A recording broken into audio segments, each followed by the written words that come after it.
of the topics that will come up on the GED Social Studies. Hello, everyone, and welcome to GED Live with the GED Testing Service and Kaplan Test Prep. My name is Arthur Ahn. It's my pleasure to be with you for this lesson on demand, dealing with analyzing sources and points of view in social studies. This is an important lesson to make sure that you are having a good understanding of the topics that will come up on the GED Social Studies test. Let's get started. In this lesson, we'll be taking a look at 4 specific objectives to help you master the GED Social Studies test. The first thing we'll look at is how to evaluate an author's point of view. Secondly, we'll be looking at what bias and propaganda are for the GED Social Studies test. Then we'll be looking at how to make judgments about an author's credibility in both historical and modern day documents. Then lastly, how to identify points of agreement and disagreement between 2 texts. So we've got a lot of material to look at in this lesson on demand. Let's take a look at our first learning objective, which is understanding what primary and secondary sources are. Primary sources are these first-person accounts or documents or physical artifacts.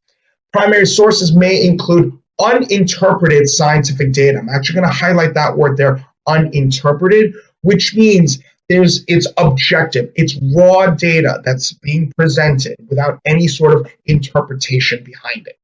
Now, secondary sources are documents or texts or images or objects about an event, often created by someone who references primary sources. So one thing to note is that secondary sources that include scientific data will also include an interpretation of that data. As a secondary source, when they're taking this raw data, they may already put in their own interpretations of that data. So primary source data tends to be a little bit more objective, where secondary source data can be a little bit more subjective sometimes, and not always, but sometimes. So again, secondary sources can often contain information that's not firsthand knowledge, and could be, again, based on inferences. So we see that word there, inferences, which is very much related with interpreting data. They usually include the author's point of view and biases in addition to fact. So there's already a little bit of extra thought going behind secondary sources. So the next thing we'll take a look at deals with central claims and supporting details. Social studies passages contain central claims and supporting details. So let's differentiate what these are. Sometimes the author's central claim or main idea will be explicitly connected with what we call a call to action. In other cases, the author's point of view is more subtle. So a call to action might be, okay, this is the main idea, we should do this. That might be a call to action. Sometimes the author's point of view is a little bit more subtle. It may not be that explicit call to action. Social studies documents are persuasive when the authors write in order to influence people's ideas and actions. So when you're reading either a primary or a secondary source text, ask yourself a few questions. One, and this is the big one, who is the audience the author is writing for? If the audience is sort of like this, the general public, that may change what the author's central claim is, as opposed to if the author is addressing a specific group of people. Because sometimes when we talk to a specific group of people, we may have a different objective rather than talking to a more general population. Secondly, which side of the issue does the author support? And thirdly, what words or evidence does the author use to reinforce desired beliefs or challenge accepted beliefs? So what sort of phrases is the author using to either challenge the challenge previously made statements or to support statements? So let's take a look at this passage that deal as a little bit of practice here, just to understand how to tackle a social studies passage. We see here in the first paragraph, they talk about the Emancipation Proclamation issued in 1863. And President Lincoln freed all people enslaved in the states that had seceded from the Union. This proclamation was explicitly not to be put into effect in slave states that had remained in the Union. The proclamation goes on as follows. I hereby enjoin upon the people so declared to be free to abstain from all violence, and make known that such persons of suitable condition will be received into the armed services of the United States to garrison forts, positions, stations, and other places, and to man vessels of all sorts. So we've got a lot going on here. In that first paragraph, we're seeing the background here. The Emancipation Proclamation given by President Lincoln to the states that had seceded from the Union, or to the slaves rather, who are now being freed from the seceded that had seceded from the Union. So that's what we have in paragraph 1. Paragraph 2 is saying that Abraham Lincoln is particularly freeing the people and welcoming them to join the U.S. Armed Services. So why would President Lincoln make this explicit claim here? What is it that President Lincoln's trying to accomplish? Well, by saying, hey, we're freeing all the slaves to join the Union, well, in the middle of what's going on here, he's trying to make the position of trying to strengthen the Union. And that brings us up to question number 1. Why don't you take about a minute or so to try this question on your own? Pause the video, try this question on your own, and when you have an answer, unpause the video, and we'll go over this one together. So as we take a look at question number 1, based on the text, which of the following was a major reason Lincoln issued the proclamation? Well, we see a couple things going on here in this question. So first, we always want to make sure we're basing it on something in the text. And in the text, we're looking for the major reason that Lincoln issued the proclamation.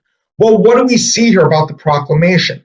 First, this proclamation was explicitly not to be put into effect in slave states that had remained in the Union.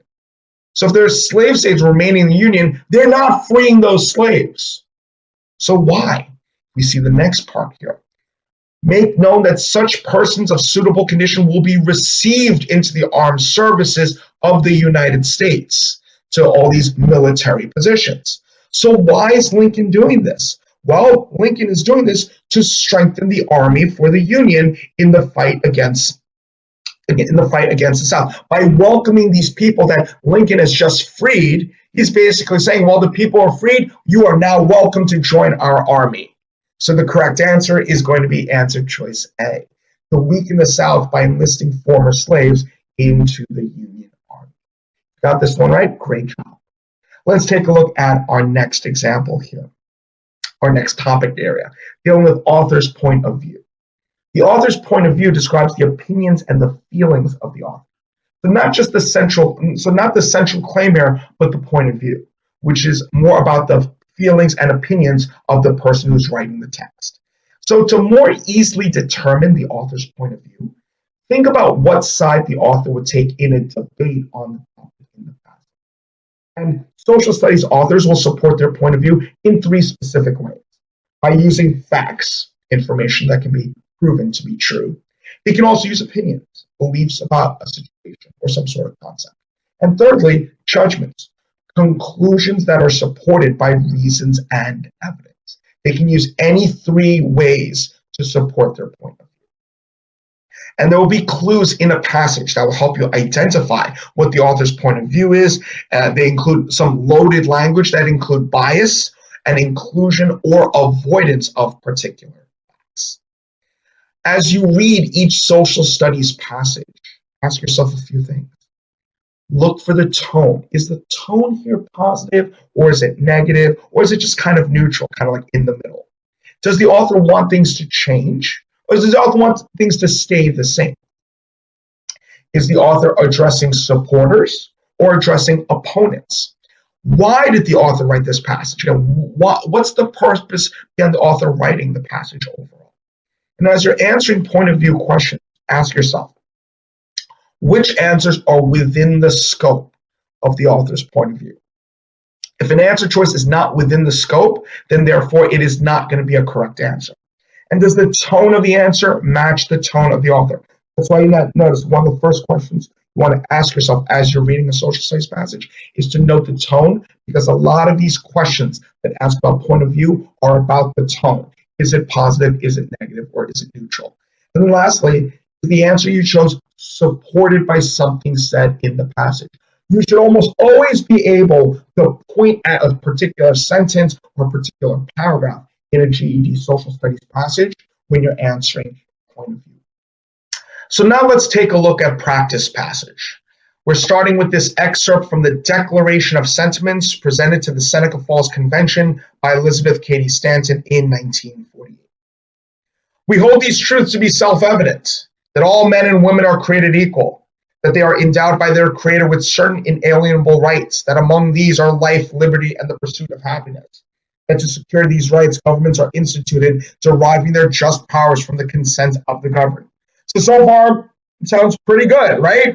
Right, that all men and women are created equal, that they have unalienable rights. So paragraph 1 is basically the quick summary here. Men and women both have certain rights. Rights to life, liberty, and the pursuit of happiness. But let's go on from there. Whenever any form of government becomes destructive of these ends, it is the right of those who suffer from it to refuse allegiance to it, and to insist upon the institution of a new government, laying its foundations on such principles, and organizing its powers in such form as to them shall seem most likely to affect their safety and happiness. What's happening here? So it says men and women have rights, but if the rights aren't being allowed, if the rights are being suppressed, it's the right of those who suffer from it to refuse allegiance to it. So paragraph 2 is basically saying this. Who's deserving more? Well, if you took a quick peek at the next paragraph, you probably already noticed it. Such has been the patient sufferance of the women under this government, and such is now the necessity which constrains them to demand the equal station to which they are entitled. Because women do feel themselves aggrieved, oppressed, and fraudulently deprived of their most sacred rights, we insist that they have immediate admission to all the rights and privileges which belong to them as citizens of the United States. So notice how this paragraph ends pretty strongly.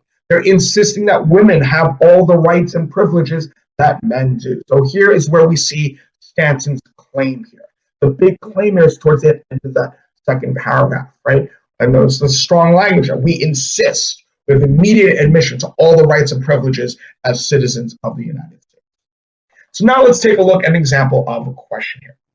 Take a minute, pause the video, take about a minute to try this question on your own and see what you come up with the correct answer, and then unpause the video and we'll go over this one together. Okay, let's take a look at question number 2. Which concept shaped Stanton's point of view? Well, there are a couple things that we see here about, again, not what is Stanton's point of view, but what concept shaped or helped form Stanton's point of view. Well, we saw Stanton's point of view earlier, right? That women should have the same rights as men. But where are we seeing this? But where are we seeing the concept itself? Well, we see it a lot in that first paragraph, which we have on the screen here. Notice they talk a lot about these truths to be self-evident, that people, men and women, are endowed by their Creator with certain inalienable rights. To secure these rights, governments are instituted. So it's all about saying, hey, all of us, people, we have rights. Rights that aren't earned, or rights that aren't, we don't earn these rights per se. It's just that we have these rights as being people. Which of those choices matches that? The correct answer is going to be answer choice B. Natural rights is the concept by which shaped Stanton's point of view. All right, let's take a look at another. Another topic here, dealing with bias and credibility. An author's discussion of a topic is very rarely is it neutral. It will contain some opinion and it will contain some bias, because let's face it, as human beings, we're all going to have certain biases towards certain things. Right? We're all going to have certain opinions on certain things. So a person's opinions and beliefs can influence their perspective on an issue or event, both knowingly and unknowingly. So although bias means favor, here's one thing to note. Bias can mean favor, but the author may show either a favorable or unfavorable bias. So there may be examples where bias can go for something or against something. Credibility is the quality of being trustworthy or believable. So it's important to determine how believable the author is when evaluating claims, opinions, evidence, and other parts of a passage. So when you're reading a passage, consider bias, consider credibility by asking yourself a few things. What experience does the author have with the events, the people, the topic? Like, does the author already have some sort of background with the topic? No. How does the author feel about the events or the people or the topic? Does the author's background reveal a preference for a particular outcome or group?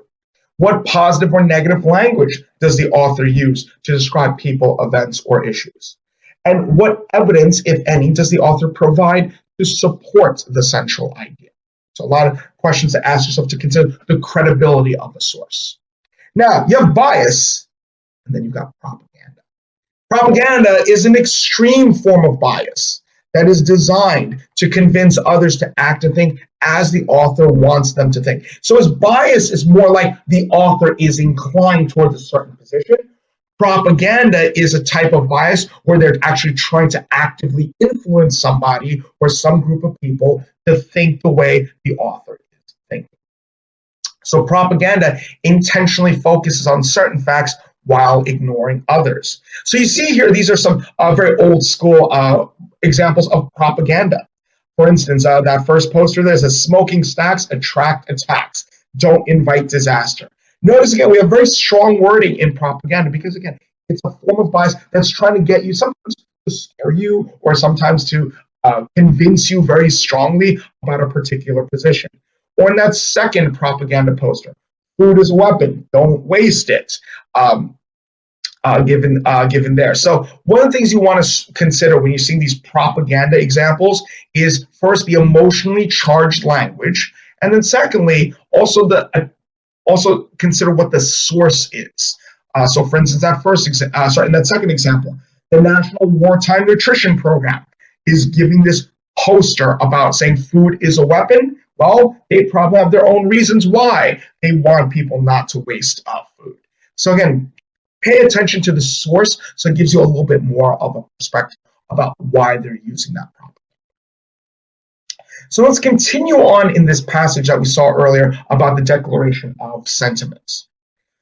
The next paragraph goes something like this. The women's rights movement in the United States gained strength with the 1848 Seneca Falls Convention.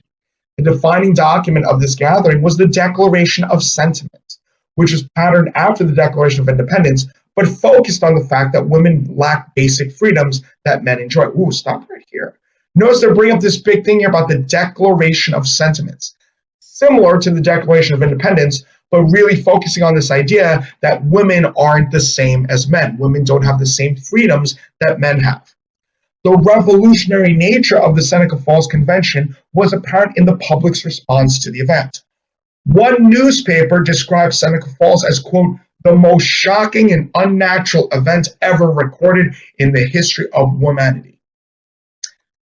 So we see here that this is all about the Seneca Falls Convention, the Declaration of Sentiments, and there is some public opposition. Certainly this one newspaper would definitely be considered public opposition. So now let's take a look at a question here. Pause the video, take about a minute to try this one on your own, and when you have an answer, unpause the video, and we'll go over this one together.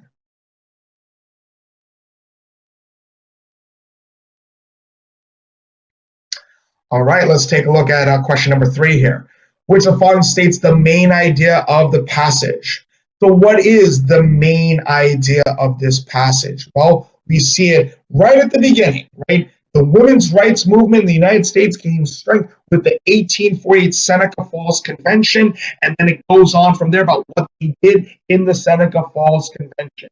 If you had answer choice A, that is indeed your correct answer. The Seneca Falls Convention was important in the fight for women's rights. Now, some of those other statements may be factually true, but they don't encompass the main idea of the passage. Those other answer choices are maybe a little bit too specific to individual points. But we want the broad main idea, which is saying, hey, the Seneca Falls Convention was super important for women to have equal rights. All right, then let's take a look at question number 4. Again, pause the video, take about a minute to try this one on your own, and then when you have an answer, unpause the video, and again, we'll go over this together.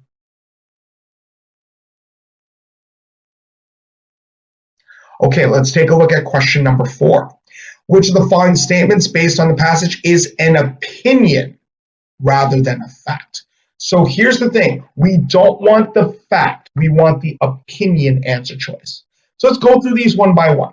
If you take a look at answer choice A, the Seneca Falls Convention helped the women's rights movement gain strength. Well, is that an opinion or a fact? It's given as a fact right at the very beginning, right? The women's rights movement gained strength. We can certainly get rid of that. But then take a look at choice B. The Seneca Falls Convention was a shocking and unnatural event that undermined the nature of women. Wait a minute. Notice even there some of the strong language that's being given there. Is this a factually true statement? Did it undermine the nature of women? Well, here's where we could be misled, because we do see a similar sentence towards the very end. One newspaper. Wait a minute. Is one newspaper going to give a fact? No, if it said all the newspapers or all the people who reported said this, then maybe that would be more of a fact. But since we only have one newspaper saying that this was a shocking and unnatural event that undermined the nature of women, this is more of an opinion rather than a fact.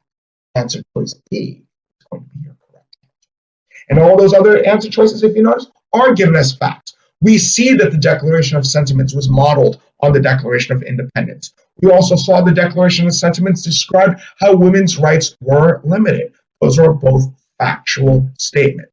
Choice B is the answer because that's the only answer choice that brings up an opinion. All right, let's take a look now at our next topic, which deals with multiple sources. You'll sometimes see primary and secondary source documents commenting on the same historical events. So when you see multiple related sources on the GED Social Studies test, ask yourself a few things. 1, what do they agree on? And then also, what do they disagree on? What do they disagree on in terms of facts or ideas or perspectives? And also, what's mentioned in one document but omitted from the other? When you're answering questions about multiple sources, avoid answers that switch the point of view of the two authors or discuss topics outside the scope of the passages or match only one author's position. So now let's take a look at the approach to look at multiple source text. So the first thing you want to do is read the first passage. And then before you go into the second passage, quickly jot down the purpose and the main idea of the passage. Mentally take a note of that. This way, you're keeping the ideas in the first passage fresh before you look at the second passage and note the author's purpose and main idea there. And then lastly, note the similarities and note the differences in those two passages. Again, notice we're not memorizing every single point in either passage. We're just getting the big picture stuff, the author's purpose and the main idea of both passages. Sometimes we refer to this as divide and conquer. Basically, this approach helps you keep track of each source, and it'll help you answer questions. Because a lot of times when you read the first passage and then you immediately read the second passage, well, then the first passage gets forgotten, right? Because the second passage is the thing that you actually read more recently. So sometimes you end up forgetting stuff from the first passage. This strategy will help you to understand both passages more efficiently. So with that, let's take a look then at an example of another passage here. The chart below describes the 4 methods used to amend the U.S. Constitution. So again, you don't want to sit there and try to memorize all 4 methods used to amend the U.S. Constitution. But notice here we have the first column there indicates what those 4 methods are. And then and notice how each of these 4 methods has 2 steps. So step 1 and step 2 for all 4 of these methods to amend the Constitution of the United States.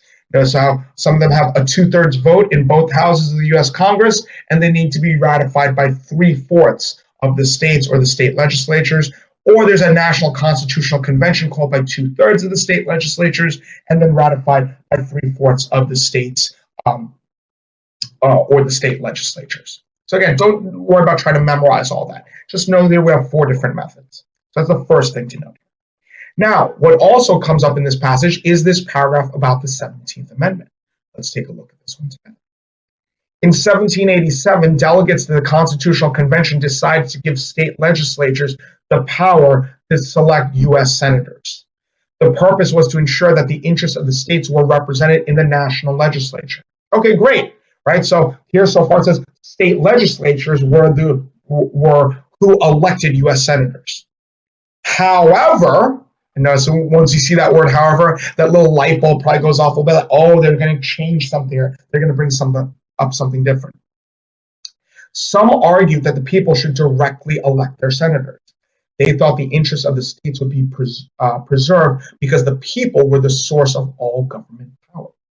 The first of nearly 300 congressional resolutions calling for direct election of senators came in 1826. Over the next 85 years, an amendment to directly elect U.S. senators was debated extensively. Finally, in 1913, the 17th Amendment, which allowed for the direct election of senators, was ratified. So here we see an example of making an amendment. The 17th Amendment was made to show how senators should be elected. Before, the state legislatures elected their senators. Now the power has been given to the people. That's the 17th Amendment. And then let's take a look at this paragraph here. This excerpt is from an article published in the Washington Times in 1908. The senator said the reasons for this reform are thoroughly well understood. It will prevent the corruption of the legislatures. It will prevent men from buying a seat in the Senate and make the Senate more responsive to the will of the people. It will also make candidates campaign before the people. So notice what this excerpt is saying. This excerpt is giving perspective about why the 17th Amendment is essentially a good thing, right? That they should reform this process. They're saying the will of the people is important, rather than having a smaller group of legislatures, possibly corrupt legislatures, elect a senator. The people are given the power to elect the senator. This will prevent corruption. It'll prevent men buying a seat into the Senate by basically having all the people vote for who should be the senator. So again, notice how this paragraph is giving that extra perspective. Now let's take a look at a couple questions from this passage. Pause the video, take about a minute to try this question on your own, and then after that, we'll go over this one together. So question number 5 says, which statement correctly describes an important way that the process of amending the U.S. Constitution is different from the process of creating federal laws? So if you notice, a couple things are mentioned here. In fact, choice B mentions only one legislative body can conclude the amendment process. Choice D says only state governments can start the amendment process. Notice how we have this extreme language here. Only one legislative body can conclude the amendment process. Well, let's take a look at that one. If we go back to our chart here, we see a couple instances where in amending the Constitution, the state, when amending the Constitution, one of the steps is to have it ratified by 3/4 of the state legislatures, or ratified by ratification conventions in 3/4 of the states. So we can definitely get rid of choice A. It's not one legislative body that can conclude the amendment process. We already just saw a couple of examples where other bodies can conclude the amendment process. And then if you take a look at choice D, only state governments can start the amendment process. Again, we saw in that chart, is it just state governments that can start the amendment process? No, in fact, you see Congress or the state legislatures can start the amendment process. So it does not have to be the state government. We can get rid of choice D. And then out of those remaining choices, if we take a look at choice C, only state legislatures are involved in the amendment process. Wait a minute. Only the legislatures are involved at all in the amendment process? No, we saw that earlier, right? Where not just state legislatures, but the U.S. Senate can also be involved. So therefore, our correct answer by process of elimination is going to be answer choice A. Only one government branch is involved in the amendment process. All right, now let's take a look at question number 6. Pause the video, try this question on your own, give yourself about a minute or so, and then once you're done, unpause the video, and we'll go over this together. Okay, let's take a look at number 6. Which concern about the original method of selecting senators is implied in the excerpt? So notice that selecting senators, the original method of selecting senators. Well, the original method was using state legislatures. But remember that excerpt we saw from the Washington Times? What was the main point that was being brought up in that excerpt? Right, in the excerpt of that text, saying like, oh, they can't buy a seat, that they have to answer directly to the people. So which of those choices then is implied in the excerpt about the concern of the original method of selecting senators? That's going to be from the text here, again, preventing corruption of the legislatures, preventing men from buying a seat in the Senate. See a couple of those concerns that are listed there, and the correct answer that matches that is going to be answer choice A. It failed to limit the influences of the wealthy. Because remember, one of the original concerns was that people could buy a seat into the Senate. So the original method did not limit the influence of the wealthy. And then let's take a look at one more question here. Take a look at number 7. Then pause the video, look over this question. Once you have an answer, unpause the video, and we'll go over this together. So let's take a look at question number 7. What does the word convention mean in both the chart and the 17th Amendment passage? Now, the word convention itself can have many meanings, but the question specifically asking, what does this word mean in the chart and in the passage about the 17th Amendment? Well, let's quickly review what is mentioned here in the convention, the word convention in the chart. Well, we see the word convention being brought up here, a national constitutional convention, ratified by ratification conventions. So again, consider the context there, a national constitutional convention, ratification conventions. We even see that a little bit in that paragraph, the Constitutional Convention. Notice how convention is capitalized here, delegates to the Constitutional Convention. It's like, okay, there's a specific context that's being brought up here. So which of those choices says that? Well, the convention is some sort of meeting, right? Like they all got together to do this. Which of those choices is most similar to the idea of a meeting? That's going to be answer choice B, a formal assembly. Be careful about looking at these sort of questions where I ask about the meaning of the word. Always review back to the passage or the chart, because often they test you on words where you may know the meaning of the word in a specific context, but that word may have multiple meanings. So you'll also want to look at, the context of the passage itself and the context of the word that's being tested. Great work in this lesson about analyzing the sources and points of view in social studies passages. Again, we've taken a look at point of view of an author, bias and propaganda, understanding credibility, and identifying points of agreement and disagreement between two texts. Understanding these objectives and being able to master these learning objectives will be so critical to your success on the GED Social Studies test. So how do we succeed? Well, just remember a couple of ways. You should always be practicing. Now that you've completed this online on-demand lesson, and by the way, if you'd like, you can of course review this on-demand lesson at your leisure anytime you'd like. Reinforce these topics by completing practice GED social studies passages. And if you have any questions after watching this video, or if you're attending our GED live sessions and you have questions between those classes, you can always email us at gedhelp@kaplan.com. I'm actually one of the many instructors who regularly monitor this email address, and we do respond to any and all student questions that come in. So please, if there's anything that's troubling you in your GED studies, please let us know. We love to help.